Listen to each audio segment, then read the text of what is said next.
Hey, Jecka here. In this video, I'm going to teach you how to use Canva. So whether you're a student, someone who owns a small business, you're a social media manager, or you just want to create projects gamit ang Canva, this video is for you. Now, let's talk about what is Canva.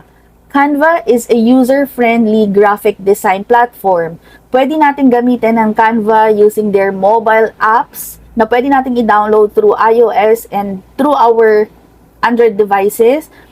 Meron din tayong desktop apps and we can also use Canva sa website. It's designed to be accessible to everyone, even those without prior design experience using Canva templates. We have two options when we want to create design using Canva. We can begin using a Canva template, which I will show you later on, and we can also create designs from scratch.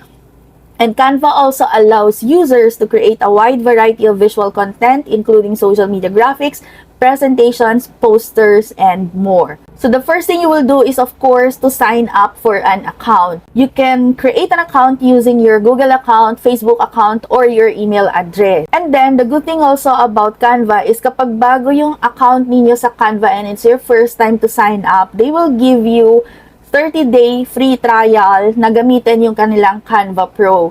And after 30 days, it's all up to you if you want to continue the subscription or you start from there and just continue using your Canva free account. So now I'm going to talk about the types of Canva accounts and yung kanilang pricing. So we have the individuals and teams. Meron tayong Canva free. This is for one person. Ibig sabihin, you don't need to pay anything. Ito yung libre na account sa Canva. Meron din siyang mga features. Although, when you upgrade to Canva Pro, which is good for one person, mas maraming benefits yung makukuha ninyo when you upgrade your account into Canva Pro na wala doon sa Canva free account. We also have the Canva teams. This one is good for an organization or a group na kung saan more than one person yung gagamit ng kanilang Canva account. For this one, you can pay yearly or monthly. So, sa monthly ng Canva Pro is 300 pesos, while sa teams is 230 pesos per month. Ibig sabihin, yan 690 per month siya actually, because when you sign up for Canva teams, kailangan minimum of 3 people. And then another account is yung Canva for Education. This one is for K-12 students and teachers only. So meaning to say, kung hindi ka belong sa mga K-12 students and hindi ka rin teacher, you don't have the right to use yung Canva for Education. Because Canva for Education is for educational and non-commercial purposes only. So, yung mga nakikita natin sa social media na nagbebenta ng Canva account na 20 pesos, 30 pesos, 50 pesos, then lifetime access na daw, that is not true. Kasi sa Canva, they only offer monthly and yearly subscriptions. So, ang reason pag nag-avail kayo sa mga lifetime access daw na Canva account is later on, pag na-detect yan ni Canva, pwedeng maban yung account mo at mawala yung mga ginawa mong designs. And we don't want that to happen. So, saan tayo pwedeng mag-purchase ng legit na Canva subscription? Only through their website. So, pagkatapos natin na mag-sign up for our Canva account, and it's all up to you if you want to use the free version or the Canva Pro, but in this demonstration, I am using the Canva Pro. So, dito sa main toolbar niya on the left side, makikita natin yung Home, Projects, Templates, Brand, Apps, and the Dream Lab. So, let's begin with the home page. Dito sa home page, makikita natin yung Create a Design button, wherein dito, pag click nyo yan and you want to start your design from scratch, you can click on that button. So, dito meron ng mga popular sizes na ginagamit ng mga Canva users. You can start from here. If you want to create an Instagram post, so click mo lang yan and then it will take you to a canvas where you want to start designing an Instagram post. Other than that, meron ding mga other options dito sa left part, like whiteboards. Whiteboards is used for collaborative purposes. So, kapag more than one yung gagamit nung Canva canvas na yon is pwedeng gamitin yung whiteboards. And then we also have the presentations. Ito yung katumbas ng PowerPoint presentation ng Microsoft Office. Pwede na rin natin gamitin yon dito sa Canva. There are also some social media designs which you can create, and then below that may mga available na din na social media templates. Let's say you want to use this one, pwede mo na itong gamitin. You just have to click on that one, and then you start designing this according to your your color preferences or according to the brand na ginagawa natin. You just have to take note na kapag may nakalagay na crown dito, ibig sabihin kailangan mo gumamit ng Canva Pro for you to be able to edit this template. Kapag naman yung design ay walang nakalagay na crown, ibig sabihin, whether you're using Canva Free account and Canva Pro, pwede mo siyang i-edit. Again, pag nakakita kayo ng crown, ibig sabihin, required na naka-Canva Pro ka. Paano po kung naka-Canva Free account lang ako? Meaning, pwede mo siyang i-open, pero you can't edit it. So, you just have to bear that in mind. And then if you want to create a custom size, let's say, gusto mong mag-create ng isang thank you card na 5 by 7 inches, pwede kang mamili ng units dito, like pixels, inches, millimeters, centimeters, and then you just have to type the width and height of the design. So when you create a new project, eto na yung makikita natin. Then you start designing your projects from scratch.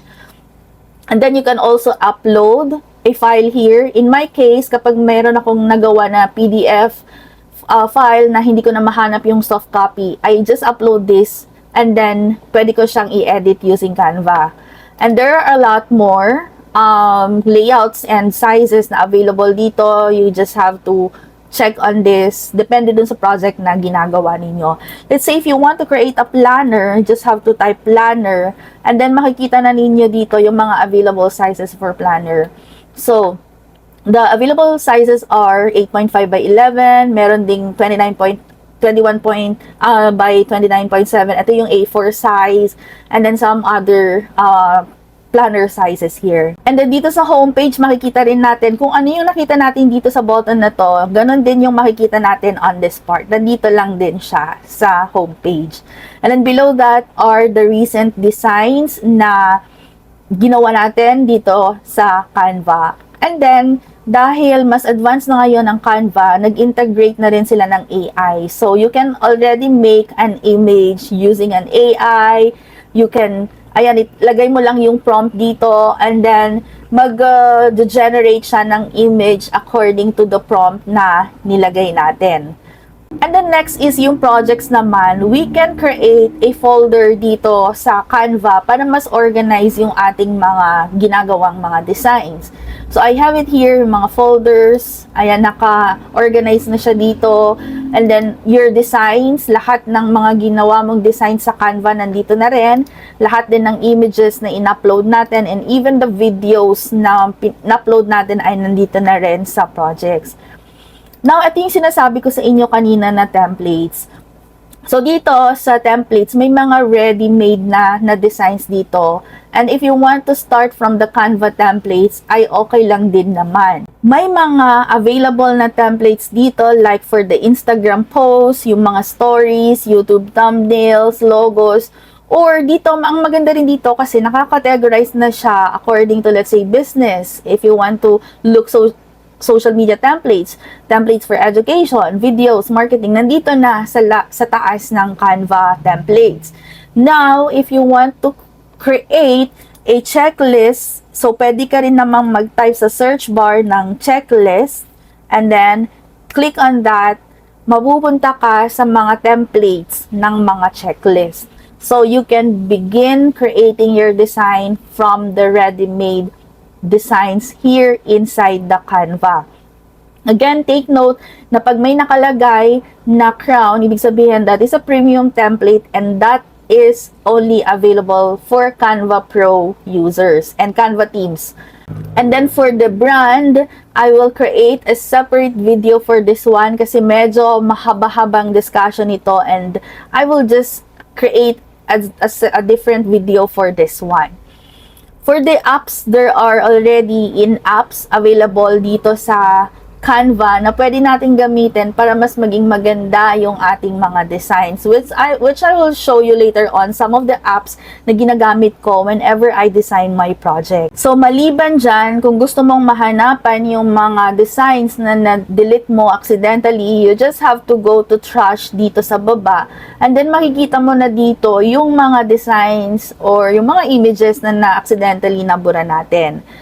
On the upper right corner of the Canva interface, you can see here yung settings. Ayan, you can see here yung mga login details natin, message preferences, or yung mga billings and orders and invoices. Almost lahat na ng gusto nating makita for the settings of our Canva, we can find it here. And then there are some notifications also here. Let's say if someone shared a design with you, you can just go and check your notifications. And then dito naman sa account natin, makikita natin dito yung parang nandun din sa ating settings na nakita natin kanina dito. Now, if you want to learn more about Canva, you can go and visit their design school. Dito lang din ako nag-umpisa na matuto how to use Canva. Maliban dun dito sa YouTube, pwede ka rin mag-aral dito. There are also courses available dito sa Canva na, of course, related din dito sa Canva. Let's say, if you want to use Canva for work, marketing with Canva, if you're going to use Canva inside your classroom, mga yan. Nandito halos yung mga gusto nating malaman about sa Canva. Now, let's start with the design process. Let's say I would like to create a calendar. So, there are different sizes of calendar na pwede natin gawin. But for now, I would like to create an A4 landscape. So, available na siya dito sa homepage. Again, kung wala dito yung gusto mong size, you can create a design or use the custom size. But for me, since available na dito yung size na gusto ko, I will just click on this one. And it will take me to the canvas kung saan natin gagawin yung ating design. So now let's talk about itong parts ng canvas dito sa loob ng Canva. So on the upper left corner of Canva, makikita ninyo dito yung file. So you can edit the title here. Let's say it's a calendar. Pwede rin ninyong i-edit dito. So it's the same thing. And then, if you want to upload some files here, pwede kayong mag-upload like images or videos na gusto nyo ilagay sa planner ninyo, okay lang. For the settings, if you want to add or show you some rulers and guides, you can add here. Makikita na ninyo yung ruler sa taas and even here sa side. If you want to show yung guides naman dito, pwede rin. This is what I do with my designs, lalo na kung mga printables yung ginagamit ko kasi meron tayong mga tinatawag na trim size, margins, yung mga bleeds, yung mga yon. So, dito, naglalagay lang ako ng guides and then I just unlock this one para ma-move ko siya. So, i-move mo lang siya. Kung gusto mo tanggalin, okay, ganito lang siya tanggalin. Yan, i-move mo lang siya dyan. But if you want to add, you just have to go to the ruler and then i-drag mo lang siya dito. Ganyan. And then the same thing, pag horizontal, galing sa taas. Pag naman vertical, galing din dito sa left part. Ayan. That's how you add your guides. Ayan. So, ibig sabihin, lahat ng designs dapat nandito siya sa gitna na white space. So, if you want to lock that one, pwede naman ninyong i-lock yung guides para hindi siya namumove kahit na i-move natin yung mga designs. And then, if you want to move this to a folder, pwede nyo siyang i-move. Let's say, sa folder na Jecka Anaya, I want to save this one there, i-move ko lang siya and then click move to folder. And then, if you want to make a copy, let's say, may gusto kang other design but you don't want to mess out the original design, you can just make a copy of your own. And then, you can download here. Ang maganda dito, kapag naka-Canva Pro ka, makikita mo dito yung version history. So, kapag halimbawa, meron kang natanggal na element and you want to check kung ano yung mga tinanggal mo, makikita mo dito na, okay, 5 minutes ago, meron kang tinanggal na element. So, makikita mo dito sa part na to yung mga yon. And then, yan, find and replace. I will explain this one later on with you. Now, let's go to the designs. Let's say you have started creating a blank space and then later on, gusto mo palang gumamit ng template. Huwag kayong mag-alala because inside this, you can already add a template dito sa designs. Example, if you want to create or add a calendar template here, ayan, may mga options na dito na templates or yung mga styles kung meron kang na-save na style man dito. So, sa templates, let's say I would like to add this one, minimalist. So, you just have to click on this one. And, ayan, mapupunta na siya dito sa ating design. If you want to add another page, you can add another page here and then automatically, nasasama pati yung guide na nilagay natin.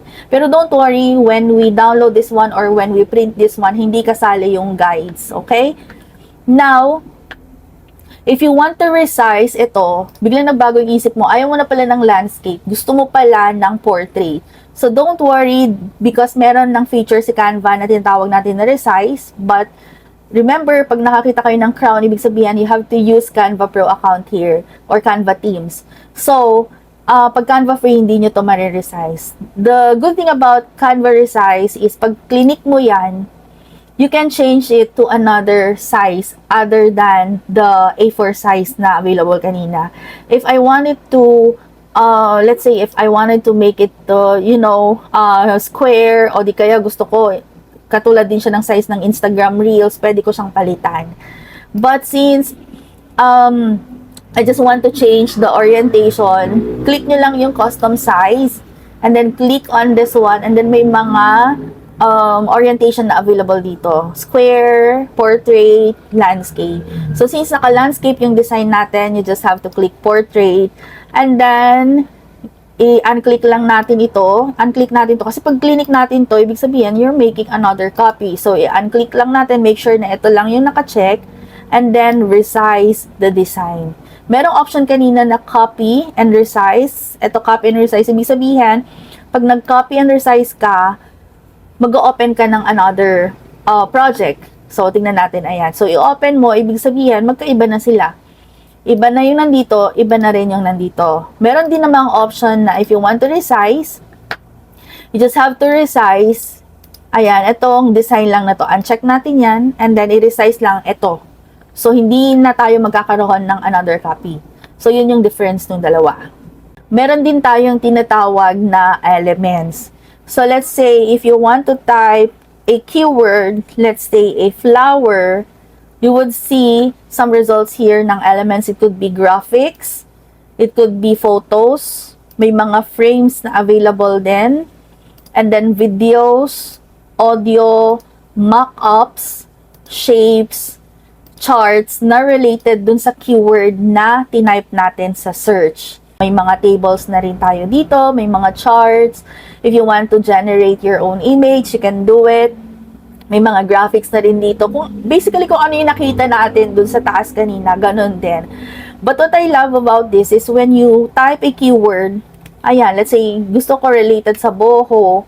So, makikita mo dito yung mga graphics na related dun sa keyword na tinype natin. Ayan, even yung mga photos na related dyan, even the videos, mock-ups if there are, shapes kung meron, but since wala namang shape na boho, yan, audio, if there are, yan, frames, charts, kung may available based on the keyword na tinype natin. So, mas naging madali na siya.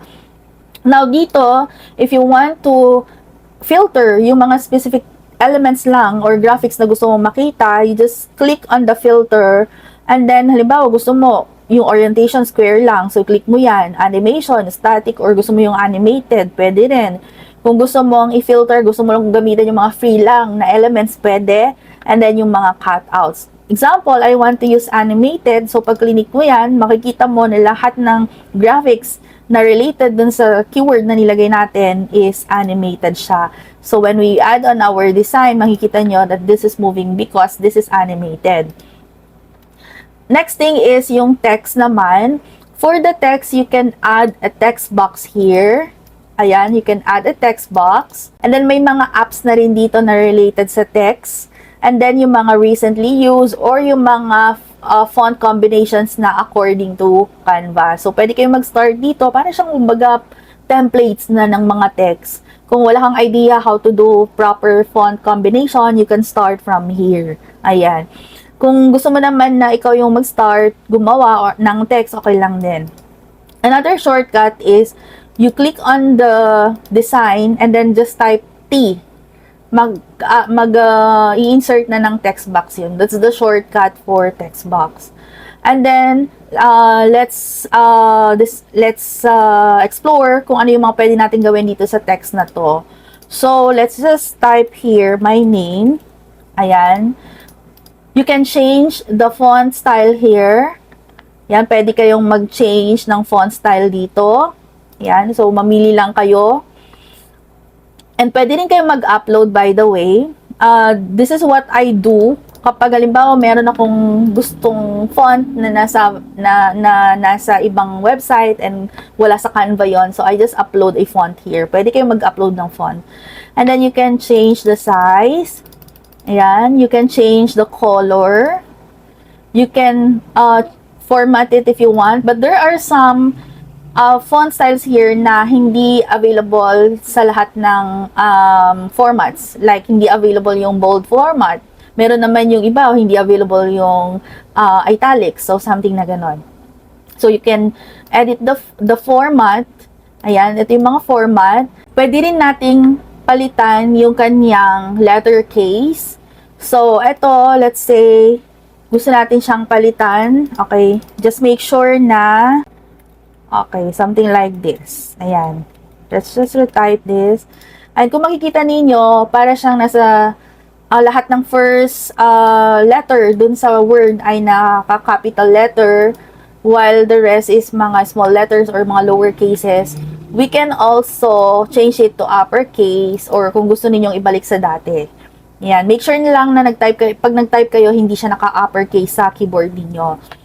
And then, we can also yan. You can also change yung alignment sa left alignment, justify, right alignment, or center. And then, pwede rin tayo maglagay ng bullets. Ayan, bullets and numbers. For the spacing, okay, pakita ko lang, maglagay lang tayo dito sa baba. Ayan. Ganyan. Ito yung ano naman dito sa spacing, okay? Sa spacing, pwedeng yung letters. So, yung spaces in between letters, pwede natin siyang i-adjust. And then, yung line spacing, ibig sabihin naman ito, is yung spaces in between words or text. Ayan.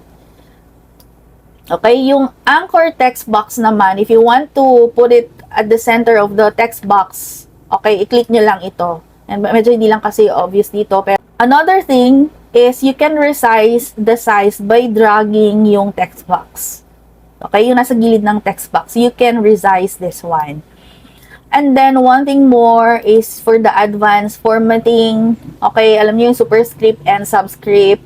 And then, for the typography, ayan. These are the advanced features already. If you want to adjust also the transparency, ayan, you can also adjust here. Sa effects, ito yung mga text effects na available sa Canva. If you want to add a shadow, a lift, ayan, you can edit everything here. Ayan, ganito siya. And then for the animate, okay, if you want to animate the text, you can choose here. Ayan. You can choose whatever animation you want. And for the position, let's say ganito. Okay, magkakaibang text box, halimbawa ito. Magulo siyang tingnan. So, what we're going to do is to highlight this one and click position. And then, makikita nyo dito, you want to tidy up para maging maayos yung ating text dito sa design.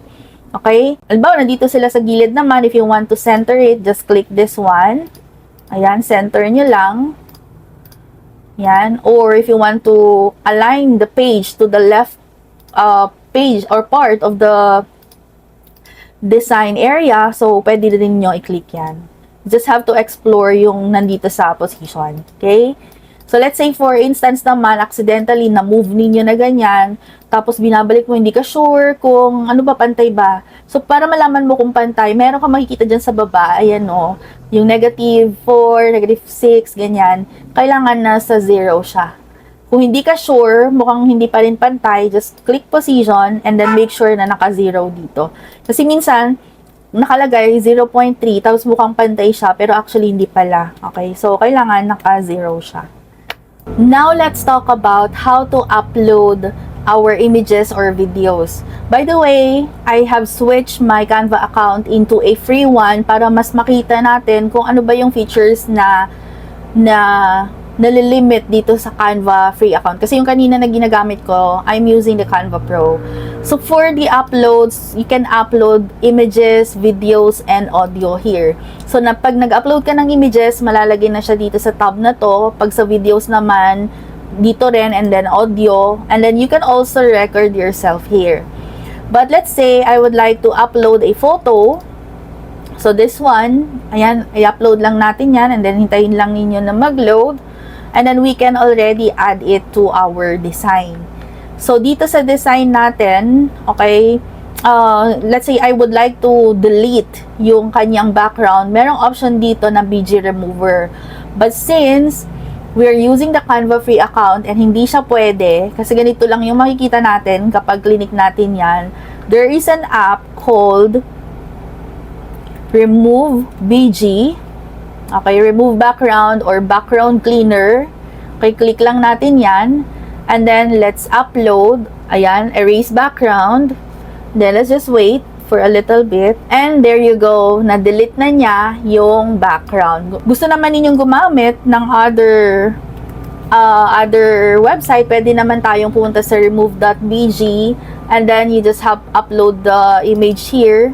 Kung gusto niyo mag-create ng design using, ilagay siya sa Canva, pwede naman. Or we can also download this for free. And then, i-upload natin siya dito. So, that's how you upload file or media dito sa Canva. And then, for the tools, meron na din siyang drawing tools. Like, you can draw. Ayan. Pwede kang mamili dito ng type of pen na gusto mong gamitin. Ayan. And then, you can change the color. And then, for the sticky note, if you want to add a sticky note here, pwede na rin maglagay.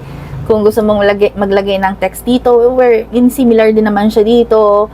And then, if you want to add a table, ayan siya. Ayan. Pwede rin tayo maglagay ng table from the elements here. Okay, so, now, for the projects, ayun din yung pinakita ko sa inyo kanina, and for the apps. Now, let's start creating a calendar from scratch. So, ang shortcut ng text is just type T on your keyboard. And then, lagay lang natin dito, monthly planner. So, let's just edit this one. Change the font if you want. So, let's just make it like this. Do something like this. And then, adjust lang natin yung letter spacing. Okay, there you go. And then, we want to add like yung Mondays, Sundays to Saturdays. So, ang shortcut naman sa square is you just have to type R. Ayan, R. And then, just change the color. Mamaya na tayo mag-change ng color. You can double-click that one. And then, lagyan natin yung shortcut for Sunday. Something like this. If you want to adjust the corner, kasi kung diba square siya kanina, tapos naging rectangle. If you want to have a little, you know, a curve dun sa edge niya, you can adjust the corner rounding. Ayan. Or, kung gusto ninyo na transparent yung loob niya, okay, gagawin lang natin ganito. Click nyo to, and then click transparent. And then, mag-add lang kayo ng border style. Ayan. And then, make sure, bakit wala na yung text, no? So, ang gagawin nyo, change the color of the text para makita. So, we can also do this. Something like this. Ayan. So, it's all up to you kung alin dito yung gusto ninyong gawin. But for me, I would like to use ito. Now, you just have to copy and then drag it here and then just add a little space in between. Kung makikita ninyo, pantay yung nasa taas at yung nasa baba, may mag-appear na broken line. Ibig sabihin, just to make sure na pantay sila. Another shortcut is, mag-duplicate ka ng isa, and then, click mo lang yung Control D or Command D, Ayan, para pantay-pantay yung spaces. So, 2, 4, 6, 7. Ayan, so in that case, nag-exceed siya dun sa size ng paper natin. So, highlight everything and then just move a little bit here. Or pwede naman nating medyo liitan para magkasya lang talaga siya dun sa ginagawa natin na planner. So, move this. And kung mapapansin ninyo, ayan, pwede naman ninyong ilagay yung alignment sa left because I want it to be in the left part of the planner. Yeah, monthly planner. And then if you want to add some squares ulit, just for the boxes dito, we could add it here. But in this case, I want it to be transparent. And then I just want to add a border na manipis lang, kahit mga 1 lang siya, ganyan. Okay, so another tip na pwede ninyong gawin is, let's say, so halimbawa, I changed the color, the fill color into red and I just added a black outline. And kung gusto ninyong gayahin yon dito sa different shapes na to, you can just click on the shape and then copy style. Tapos, i-highlight lang ninyo yung mga gusto ninyong gawin din na format similar to the first one. So, something like this. So, that's another tip which you can use in creating your design. So, dito, I just want to duplicate. And then, gamitin natin ulit yung technique kanina, Command D or Control D. So, just highlight this and then duplicate. Ayan, para mas madali yung pag-duplicate natin. So, there are 4 to 5 weeks a month. So, lagay natin 5 na lang para safe. Yan. So, medyo itaas natin siya ng konti, no? Ganyan. Ayan. Another thing na gusto kong ituro sa inyo, if halimbawa, hindi aligned yung mga elements, ganito lang yung gagawin natin. Okay. In some cases, hindi pantay-pantay yung mga text boxes. So, ang gagawin lang natin, or elements din pwede rin, ang gagawin lang natin, ang ginagawa ko lang is, I align the first and last, and then, hina-highlight ko lang sila, and then, I would go and click tidy up para maayos siya. So, ayan, maayos na siya. So, the same way is pwede natin gawin kapag pababa naman, let's say, something like this, pag pababa, ayan. Ang ginagawa ko is I just align the first and the last, ayan, makikita nyo naman yung line, and then highlight everything, and then click tidy up. So, ayan, maayos na siya. Now, let's change the text. So, Monday, Tuesday, Wednesday,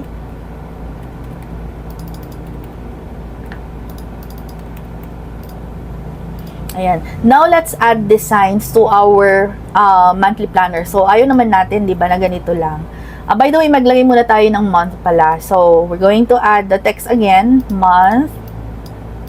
Oops. Control Z lang pag nagalaw. Month. And then, we would like to add a line where we can write the month. So, ano lang, click nyo lang yung letter L. And then, if you want to adjust the size, so adjust nyo lang. And then, adjust the color if you want. And then, for the line weight, click nyo lang yun. And then, medyo liitan lang natin siya. Gawin ko lang 1. And kung mapapansin ninyo, hindi siya straight, no? So, gagawin natin, again, go to position and make sure na naka-0 yung rotate and then click enter. Ngayon, ang next na gagawin naman natin is, let's add design to this one. So, let's just go to the elements and then type, let's say, I want it to be a boho design. So, boho design, graphics, and then, of course, mas maraming pro dito. So, pipiliin natin yung mga free elements lang. Free elements meaning, walang nakalagay na pro. So, tapusin lang natin tong design na to. Let's just add. Yan, mag-add ka lang halimbawa if you want to add in here.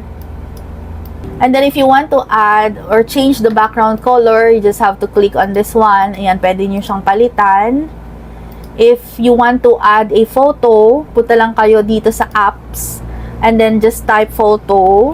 Pag wala dito yung photo ibig sabihin, punta kayo sa apps.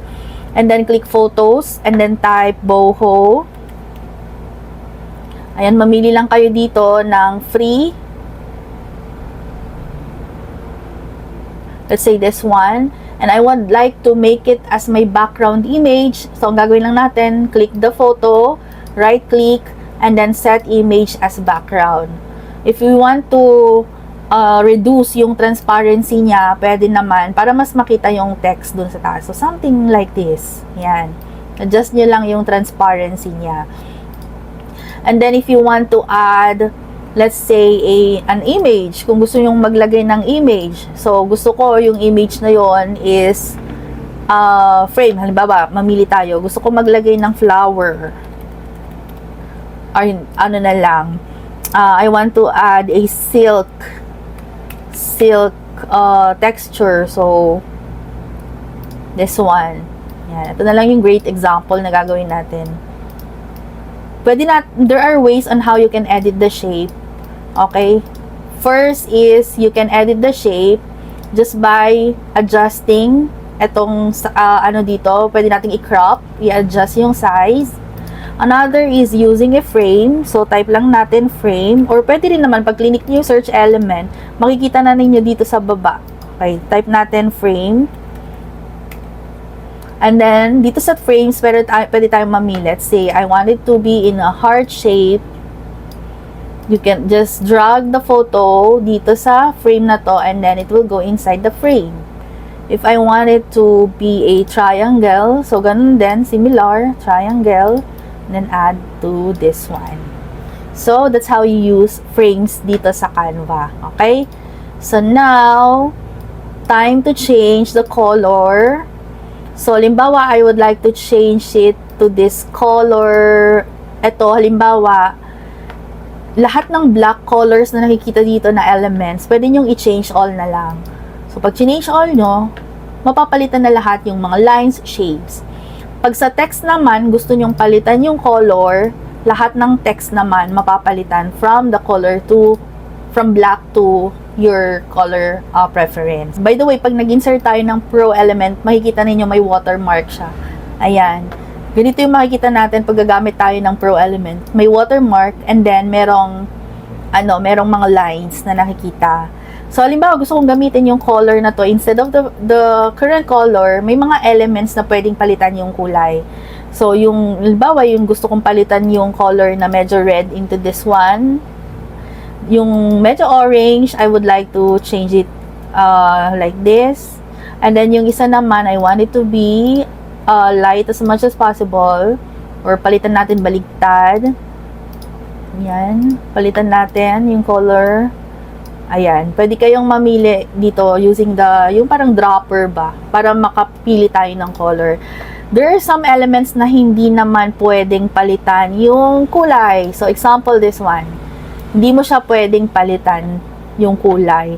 Ito, pwede nating palitan yung color. Ayan, pag may nag-appear na color option sa taas, ibig sabihin, pwede nating palitan. So, ayan. That's how you change it. Although, there are some elements na hindi pwedeng palitan. But, what will you do if hindi ninyo pwedeng palitan yung color ng element? So, I will show you an example. So, I found an element na flowers na hindi pwedeng palitan yung kulay kasi walang nag-appear na color, parang mga colors dito sa taas. So, ang gagawin natin, click on this one, and then click edit, then go to duotone, and then pwede kayong mamili ng colors na available dito. Or kung wala dito yung color na gusto nyo, pwede namang i-click itong custom and then palitan nyo lang yung kulay na gusto niyo, adjust nyo lang. Or you can use the hex codes here. So, ayan. So, you could change the color kahit walang color preferences. Unlike ito, di ba, may mag-appear na color. Kaya kung gusto mong palitan yung kulay niya, okay lang. Pero ito kasi hindi pwede. Kaya ang gagawin nyo, edit, click edit, go to duotone, and then custom or choose an available color here. So, that's how you change the colors. So, ayan, tinapos ko na yung design. This is a very simple design, but you can do better than this. Now, let's proceed to changing or sharing itong ating ginawa na design sa Canva. So, if you want to download this as a PDF and you want to sell this to your buyers as PDF file, okay lang din. So, just have to click PDF standard and then download and then share that copy to your buyers. However, if you want to share it using your account and you want them to have their own copy of the template, here are the two things you can do. If you're using a Canva, if you're using a Canva Pro account, ganito lang yung gagawin natin. So, imagine na nandito yung design. Okay? So, imagine, gawa na lang tayo ng design. Imagine that you want to sell this design to your buyers. Just click share, and then see all, and then find for the template link. So, pag linik mo yan, create a template link, and then copy, etong link na to ang ibibigay mo sa buyer. So, ano bang itsura nito kapag na-receive ng buyer? So, imagine this is the buyer account and clinic niya yung link na yon. Ganito yung makikita niya. So, pag nag-use template for new design siya, ayan, hindi niya ma-edit yung original na copy mo. So, halimbawa, palitan niya to ng color blue. Ayan, papalitan niya lahat to ng color blue.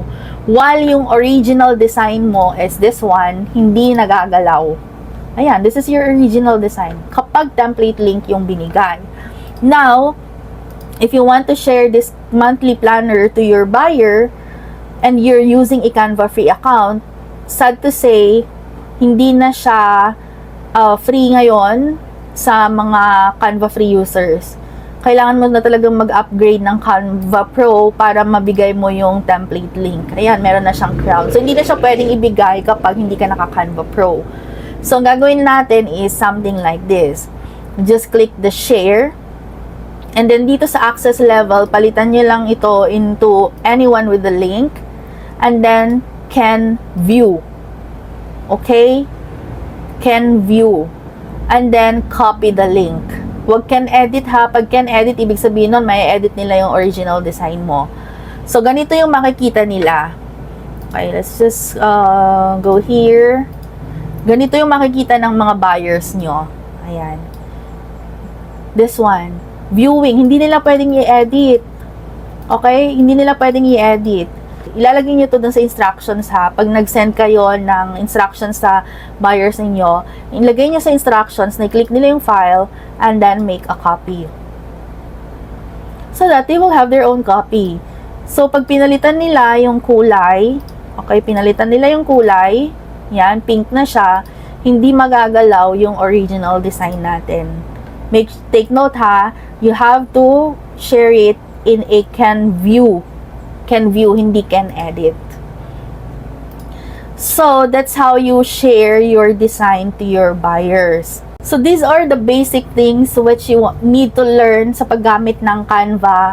And if you want to learn more about this, you just follow, subscribe, and like this video para next time ay magkaroon ulit tayo ng another tutorial how to use the other features naman ng Canva. So, yun lang.